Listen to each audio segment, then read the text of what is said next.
اس دین کی بقا کے راز کو حسین کہتے ہیں، ہاں حسین ابن علی نے۔ اور میں کہتا ہوں اس دین کو کسی شے کی تعریف کرنی ہو نا تو اس کے دو طریقے ہوتے ہیں عزیزو۔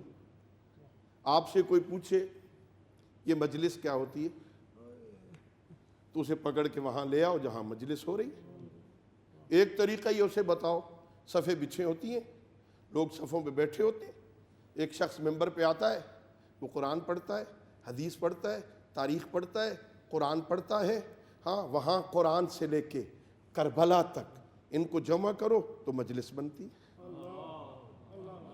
قرآن، حدیث، تاریخ، کربلا یہ جمع ہو تو قرآن بنتا ہے۔ پتہ نہیں سمجھ آئے یا سمجھ نہ آئے، تو جہاں مجلس ہو رہی ہے اسے مجسم مجلس دکھاؤ۔ انسان کو بیدار تو ہو لینے دو، ہر قوم پکارے گی ہمارے حسین۔